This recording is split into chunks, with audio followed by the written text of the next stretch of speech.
Hello friend, welcome to the channel pharmacy dictionary. आप देख रहे हैं हमारा मेडिसिन रिव्यू एक्सक्लूसिव सीरीज। इस सीरीज में हम क्या बात करते हैं? हम बात करते हैं कुछ इंपॉर्टेंट ड्रग के बारे में कि आखिर वो ड्रग दिए किस लिए जाते हैं और उस ड्रग के अंदर कौन कौन से कॉन्स्टिट्यूएंट्स है, क्या सिंगल कॉन्स्टिट्यूएंट है या मल्टीपल कॉम्बिनेशन है, और अगर मल्टीपल कॉम्बिनेशन है तो हर एक कॉम्बिनेशन के पहले जो इन्वॉल्व एक ड्रग है वो काम कैसे करता है, यानी कि उसका मैकेनिज्म ऑफ एक्शन और उसको लेना कैसे चाहिए। ये सब जानकारियां प्रोवाइड करने वाला मैं एक रजिस्टर्ड फार्मासिस्ट और प्रोफेशनल फार्माकोलॉजिस्ट हूं। मेरे पास 11 साल का टीचिंग एक्सपीरियंस है, तो जो भी वीडियो में आप सुनेंगे या अगर देखेंगे तो पूरे पे आप भरोसा कर सकते हैं।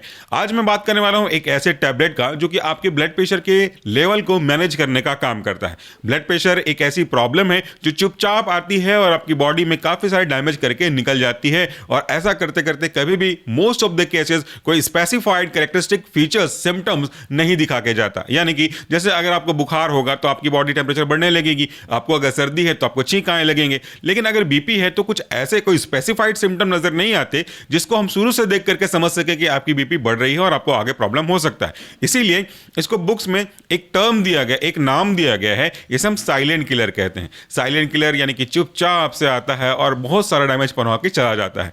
आखिर ये ब्लड प्रेशर है क्या, होता क्यों है, और उसको ठीक करने वाली आज की मेरी दवाई काम कैसे करती है। ब्लड प्रेशर यानी कि उच्च रक्तचाप। जब कभी भी ब्लड खून आपके नलिकाओं से बहता है और उस बहते बहते खून के द्वारा नलिकाओं के अंदरूनी सतह पर जो प्रेशर लगाया जाता है, इसी को हम कहते हैं ब्लड प्रेशर। ब्लड प्रेशर अगर आप सिंपल वैसे यूज कर रहे हो तो ब्लड प्रेशर एक प्रॉब्लम नहीं है, बल्कि एक आवश्यक चीज है। क्योंकि अगर ब्लड के पास प्रॉपर प्रेशर नहीं होगा फ्लो होने का, तो वो एक जगह से दूसरी जगह कैसे पहुंचेगा, आपके हार्ट से शरीर के बाकी हिस्से में कैसे पहुंचेगा। तो उस ब्लड को पूरी बॉडी पे सही मात्रा में पहुंचने के लिए एक ऑप्टिमम प्रेशर चाहिए रहता है, और ये ऑप्टिमम प्रेशर कहलाता है आपका ब्लड प्रेशर, जिसकी नॉर्मल वैल्यू होती है 120/80 mmHg। ऊपर की वैल्यू सिस्टोलिक है, नीचे की वैल्यू डायस्टोलिक है। ऊपर की वैल्यू थोड़ा आसानी से फ्लक्चुएट होती रहती है, ऊपर नीचे होती रहती है। नीचे की वैल्यू जनरली आराम से फ्लक्चुएट नहीं होती जब तक कोई सीरियस प्रॉब्लम ना हो। तो जैसे अगर आप भाग दौड़ करते हो, आप टेंशन में लेते हो, रात को अच्छे से नींद नहीं आई, तो सिस्टोलिक वैल्यू ऊपर जा सकता है। लेकिन अगर आपका सिस्टोलिक वैल्यू या डिस्टोलिक वैल्यू लगातार ऊपर जाता रहे, कई दिनों तक कंसेक्यूटिव तरीके से जाता रहे, तो फिर आपको एक बार प्रॉपर डायग्नोस कराने की आवश्यकता है। ये हो गया आपका ब्लड प्रेशर नॉर्मल वाला। अगर कोई भी ब्लड जो कि आपके वेसल्स के अंदर फ्लो कर रही है वो लगातार लंबे समय तक इस नॉर्मल वैल्यू को एक्सीड कर जाए, ऊपर चला जाए, तो अब आप उसे कह सकते हो कि वो व्यक्ति हाइपरटेंशन का मरीज है, यानी कि उच्च रक्तचाप से परेशान है। हम अब उसको ट्रीट करने के लेकर के आएंगे। अब आपको समझ में आ गया कि आखिर में ब्लड प्रेशर होता कैसा है और इसके बढ़ने के पीछे का कारण क्या है। अब हम उसको जानना शुरू करेंगे। ब्लड प्रेशर बढ़ने के या ब्लड प्रेशर के प्रॉब्लम होने के कई कारण हो सकते हैं। सभी कारणों को मैं डिस्कस नहीं करूंगा, कुछ एक कारण को यहां पे डिस्कस करूंगा। बाकी डिटेल्स अगर आप चाहेंगे जानना तो हमारे मेन चैनल सोल्यूशन फार्मेसी पे ऑलरेडी हाइपरटेंशन के ऊपर ड्रग बने हुए हैं, आप वहां पे देख सकते हैं। हाइपरटेंशन के कई कारणों में से पहला कारण होता है आपका दिनचर्या, यानी कि सुबह आप उठते हैं कि नहीं, उठने के बाद वॉक करते हैं कि नहीं, वॉक करने के बाद आप जो नाश्ता खाना खाते हैं उसमें क्या क्या चीजें इंक्लूड हैं। अगर आप बहुत ज्यादा ऐसी चीजों को कंज्यूम करते हैं जिसमें फैट है, जिसमें फैट मतलब जिसमें तेल चीजें बनी हुई है, मैदा है, ट्रांस फैट वगैरह है, तो फिर ये आपके बढ़े हुए ब्लड प्रेशर को और बढ़ाना, या अगर नहीं बढ़ा है तो शुरुआत करने के लिए रिस्पॉन्सिबल हो सकते हैं। अगर आप अपने डाइट में नमक का सेवन ज्यादा कर रहे हैं, नमक बहुत कम से कम करना चाहिए, अगर ज्यादा कर रहे हैं तो भी ये ब्लड प्रेशर का कारण हो सकता है। अगर आप बहुत ज्यादा टेंशन में रहते हैं, हर बात सोचते रहते हैं, तो वो भी एक ब्लड प्रेशर का कारण हो सकता है। आपकी किडनी में कोई प्रॉब्लम हो, वो भी ब्लड प्रेशर का कारण हो सकता है। आपके वेसल्स में कोई रेजिस्टेंस डेवलप हो रहा हो, वो भी ब्लड प्रेशर का कारण हो सकता है। तो बहुत सारे कारण हो सकते हैं। इसलिए किसी भी कारण को पता लगाए बिना कोई भी मेडिसिन अगर आप अपने आप से लेते हैं तो केवल आप अपना ही नुकसान कर रहे हैं, क्योंकि कारण कुछ और है और ट्रीटमेंट कुछ और दे रहे हैं। भाई छोटा एग्जाम्पल लेता हूं मैं, एक छोटा बच्चा भूख के कारण से रो रहा है और आप उसे कहीं पे और कुछ दिलाने की कोशिश कर रहे हो, तो असल में प्रॉब्लम उसकी तब जब सॉल्व होगी जब असल प्रॉब्लम को पकड़ के आप ट्रीट करोगे। ऊपर में सॉल्व कर दोगे तो ठीक होने वाला नहीं है। इसलिए आपको पहले डॉक्टर की सलाह पे प्रॉपर डायग्नोज कराना पड़ेगा। आपको लीवर फंक्शन टेस्ट भी कराने के लिए पड़ सकता है, क्योंकि उसी से पता चलेगा कि आपके बॉडी में आखिर सब कुछ मेटाबॉलिज्म कैसा हो रहा है। आपको लिपिड प्रोफाइल भी चेक कराना पड़ सकता है, आपको किडनी फंक्शन टेस्ट भी कराना पड़ सकता है, और यूरिन टेस्ट वगैरह भी कराने पड़ सकते हैं। जरूरत पड़ी तो हार्ट से रिलेटेड डायग्नोसिस जैसे ईसीजी, इको, ये सब कराना पड़ सकता है, ताकि कंफर्म हो सके कि भाई आपकी प्रॉब्लम है कि नहीं है। तब जाके ट्रीटमेंट हो पाएगा। तो ये रहे कुछ प्रॉब्लम्स। अब उसको ठीक कैसे करें? जहां पे प्रॉब्लम है सॉल्यूशन भी तो वहीं पे है। अगर आपका प्रॉब्लम ज्यादा नमक खाने की वजह से है तो या तो नमक को आप कम कर दो या डायबिटिक्स का यूज करके नमक को बॉडी से बाहर निकाला जाए। अगर ब्लड वेसल कॉन्स्ट्रिक्ट हो रहा है तो आपको ऐसे ड्रग लेना पड़ेंगे जो आपके सिंपैथेटिक सिस्टम को इनहिबिट करने का काम करेगा। अगर फैट का लेवल ज्यादा हो रहा है तो एंटी हाइपरलिपिडेमिक ड्रग के साथ कॉम्बिनेशन दिया जाएगा। तो इस तरीके से अलग अलग समस्याओं के लिए अलग अलग डेजिग्नेटेड कैटेगरी या तो क्लासिफिकेशन है। डॉक्टर सही सलाह लेकर के आपको ड्रग प्रिस्क्राइब करेंगे। आज मेरे हाथ में एक टैबलेट है जो कि ब्लड प्रेशर को मैनेज करने में करता है, और अगर आपको वहां से दिखाई दे रहा होगा तो मैं एक डेमो भी अपने साथ में लेके आया हूं जिसे मैंने पहले भी यूज किया है और आज भी यूज करूंगा। लेकिन इससे पहले मैं आपके ड्रग के बारे में कुछ बेसिक बात कर लेता हूं। मेरे हाथ में एक टैबलेट है, इसका जो ब्रांड नेम है वह एम्लोकाइन 5। एम्लोकाइन 5 वैसे 3 चीजों को दिखा रहा है। एक एम्लो यानी कि एम्लोडिपिन वाला ड्रग होगा, काइंड यानी कि इसके मैन्युफैक्चरिंग कंपनी मैनकाइंड को रिप्रेजेंट कर रहा है, तो ये मैनकाइंड के द्वारा बनाया गया टैबलेट है। और लास्ट में 5 लिखा है यानी कि इसका स्ट्रेंथ, इसकी कंसंट्रेशन, इसकी क्षमता, इसका पावर 5 mg के आसपास होगा। 5 mg के आसपास ही होगा क्योंकि यहाँ पे लिखा हुआ है 5, एक्सिपेंट को हम इंक्लूड करते नहीं है। अब इसका एक्टिव कॉन्स्टेंट क्या है जो कि मैंने आपको बताया, वह है आपका एम्लोडिपिन। ये एम्लोडिपिन किस क्लास का ड्रग है और ये कैसे काम करता है? अब आपकी परमिशन से इस ड्रग को मैं अपने अंदर रखता हूं पॉकेट में, ताकि मैं डेमो के सहायता से समझा सकूं। एम्लोडिपिन की अगर आप बात करते हैं तो एम्लोडिपिन एक ऐसी क्लास का ड्रग है जिसे हमने अंदर रखा है कैल्शियम चैनल ब्लॉकर के, यानी कि it is a calcium channel blocker drug. Example उसका वही हो गया। तो समझे पहले कि कैल्शियम चैनल है क्या, इसकी भूमिका क्या है ब्लड प्रेशर को बढ़ाने में, फिर समझ में अपने आप आ जाएगा कि कैल्शियम चैनल ब्लॉकर कैसे आपकी मदद करता है। तो सबसे पहले समझते हैं कैल्शियम चैनल को, उसके रोल को। कैल्शियम चैनल, चैनल मतलब होता है रास्ता, पाथवे। जिस भी कमरे में आप बैठे हैं वहां पे एक दरवाजा होगा, डेफिनेटली मैं जहां बना रहा हूं वहां भी एक दरवाजा है। तो उस दरवाजे से आप आते हो और उस दरवाजे से आप जाते हो। फिलहाल यहां पे एक ही दरवाजा होगा। अगर मान लेता हूं कि 2 दरवाजा है, किसी थिएटर में, किसी मूवी हॉल में, मल्टीप्लेक्स में जाते हो, तो डेफिनेटली आप किसी एक रास्ते से अंदर आते हैं और किसी एक रास्ते से बाहर जाते हैं।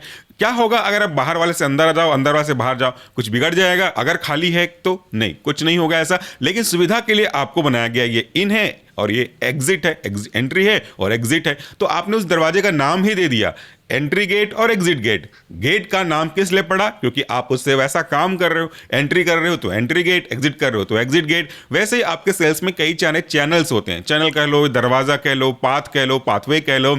उसमें से अलग अलग जो हमारे आयन्स हैं वो मूव करते हैं, जैसे sodium channel, potassium channel, chloride channel और यही आपके कैल्शियम चैनल। तो चैनल से जो भी आयन जाएगा उसी आयन के नाम पड़ गया वो उसका चैनल का नाम। कैल्शियम आएगा तो कैल्शियम चैनल पड़ेगा।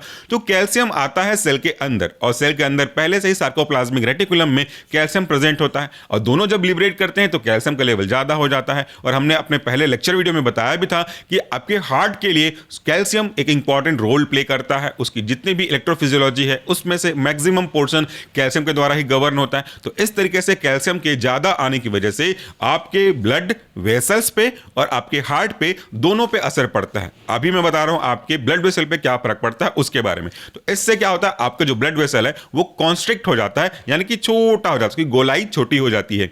आप अपने घर पे नल पे पानी लगाने के लिए या कोई भी चीज को पानी से धोने के लिए पाइप लगाते हो, तो पाइप अगर साइज बड़ा है तो आप महसूस करोगे कि पाइप अगर बड़ा है तो पानी का प्रेशर उतना ज्यादा नहीं होगा। लेकिन उसी नल पे कुछ न कुछ एडाप्टर लगा करके आप छोटा पतला पाइप लगा देते हो तो वहीं पे पानी का प्रेशर जो है बढ़ने लगेगा। यानी कि पानी का प्रेशर बढ़ने के पीछे रिस्पॉन्सिबिलिटीज किसकी है? आपके पाइप की डायमीटर की, गोलाई की। एग्जैक्टली वही चीज हमारे ब्लड वेसल के साथ भी है। आप इस डेमो को जरा देखिएगा, यहां पे बीच वाला जो हमारा एक गत्ते का गोलाई है, रोल है, ये आपको नॉर्मल ब्लड वेसल को रिप्रेजेंट कर रहा है और इस तरफ जो है वो थोड़ा अब नॉर्मल को है। तो इसको समझाने के लिए मैं थोड़ा इसको पुश कर देता हूं ताकि आप एक ही चीज को देख सको। तो यहां पे देखिए, ये जो व्हाइट वाला रोल है वो नॉर्मल ब्लड वेसल को दिखा रहा है। अगर आप ऐसे देखेंगे तो आपको कुछ भी समझ में नहीं आएगा कि पीछे कैसा है, और यही चीज समझना भी है। तो जरा ध्यान से देखिए इसको, एक सिंपल सा समान यूनिफॉर्म गोलाई नजर आ रही होगी। इस गोलाई को नॉर्मल ब्लड वेसल समझ लेते हैं, तो इसमें से जब ब्लड मूव करेगा तो उसको कोई भी प्रॉब्लम नहीं होगी। लेकिन जैसे ही कैल्शियम का लेवल ज्यादा होगा तो आप यहां पे देख पा रहे हो, अगर तो ये व्हाइट वाला एक हिस्सा है, यहां पे दूसरा हिस्सा है, यहां पे तीसरा हिस्सा है और यहां पे चौथा हिस्सा है। तो मैंने इसमें टोटल 4 हिस्से लगाए। तो थोड़ी देर बाद ये जो ब्लड वेसल का डायमीटर है वो छोटा हो जाएगा और फिर छोटा हो जाएगा, फिर छोटा हो जाएगा। ये सिर्फ रिप्रेजेंटेशन मात्र है। तो ये जब बड़ा से छोटा, छोटा से छोटा, फिर छोटा हो जाएगा तो अंदर से बहने वाली पानी या फिर ब्लड जो भी बह रहा होगा वो तो प्रेशर महसूस करेगी, क्योंकि डायमीटर यहाँ पे छोटा होते जा रहा है, इसलिए ब्लड प्रेशर वहां पे बढ़ने लगेगा। अगर आप ऐसा प्रैक्टिकल करके देखें तो आपको आसानी से समझ में आ जाएगा। आई होप कि ये जो चीजें हैं डिस्टेंस वाइज, डायमीटर वाइज, वो आपको नजर आ रहा होगा। अब हमारा कैल्शियम चैनल एंट्री मारता है। कैल्शियम चैनल क्या करता है? कैल्शियम चैनल वापस से इस ब्लड वेसल के डायमीटर को पहले जैसा बनाने की कोशिश करता है। अब उसको लिए अपना काम करेगा, और यहां पे देखिए मैं इनको पुश करते जा रहा हूं, तो यहां पे जो 4 थे उनमें से सिर्फ 2 ही बचे, 2 तो अंदर चले गए। अब इसको भी अगर पुश करूंगा तो ये भी इस तरफ से नॉर्मल पे आ जाएगा। तो जो आपका डायमीटर छोटा होता जा रहा था वो वापस से अपने लेवल पे आ गया, और यही आपके कैल्शियम चैनल ब्लॉकर के काम करने का तरीका होता है। इस तरीके से हम अपना ब्लड प्रेशर कंट्रोल कर सकते हैं। ये तो बात हो गई कॉन्स्टिट्यूएंट की, उसके मैकेनिज्म ऑफ एक्शन की। अब बात कर लेते हैं क्या इसे आपको लेना चाहिए। देखिए, अगर आपको ये लेना चाहिए तो इसका डिसीजन केवल एक ही व्यक्ति कर सकते हैं, वह है आपके डॉक्टर। ना ये आप डिसाइड कर सकते हैं, ना ही मैं डिसाइड कर सकता हूं, ना तो आप खुद से ले सकते हैं, और ना मैं आपको रिकमेंड कर सकता हूं। यूट्यूब पे अगर आप सर्च करते हो तो ऐसे बहुत सारे वीडियोस के चैनल मिलेंगे जो मेडिसिन के ऊपर बात करते हैं।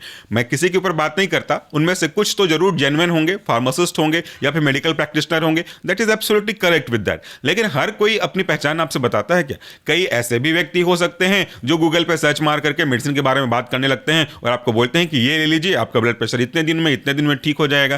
क्या उस व्यक्ति के पास फार्मासिस्ट का लाइसेंस है या उसको इस प्रॉपर ड्रग के बारे में नॉलेज है? नहीं है। और वो अगर आपको ये कह रहा है कि ये 5 mg का, 10 mg का, 15 mg का, 20 mg का, 40, 50 जो भी mg का हो, ये आपके ब्लड प्रेशर को ठीक कर सकता है, और आप उस वीडियो को देख करके लेने लगते हैं, तो सोचिए कि आपको कितना नुकसान होगा। भाई सिंपल सी बात है कि अगर ब्लड प्रेशर की दवाई ले रहे हो, चाहे वो कोई भी क्लास का होगा, तो अपना काम करेगा, वो आपके ब्लड प्रेशर को तो कम करेगा, लेकिन कब तक? जब तक कि आप दवाई ले रहे हो तब तक, और वो सुपरफिशियली काम करेगा, सिम्टोमेटिक काम करेगा। लेकिन अगर आपकी प्रॉब्लम, जैसे मैंने कहा ना कि बच्चा अगर भूख से रो रहा है और आपको खिलौना दे रहे हो, तो वो थोड़ी देर के लिए शांत तो हो जाएगा, लेकिन फिर जब उसको भूख का एहसास होगा तो फिर से रोएगा। तो आखिर में उसको आप खाना खिला दो तो भूख शांत हो जाएगी, अब वो रोना बंद कर देगा। तो असल प्रॉब्लम को हमको पकड़ना चाहिए। तो अगर आपका ब्लड प्रेशर बढ़ा है कोलेस्ट्रॉल की वजह से और आप डाययूरेटिक ले रहे हो, तो टेम्परेरी राहत तो मिलेगी, बट अगर आप अपनी प्रॉब्लम का जड़ को ठीक कर लोगे तो आपको हमेशा के लिए राहत मिल सकती है, मे भी चांसेस हैं। इसलिए कभी भी किसी भी वीडियो को देख करके अपने मन से कोई दवाई लेना शुरू मत करें। इवन मेरे वीडियो को भी देख करके ड्रग का डोज आप डिसाइड मत करें।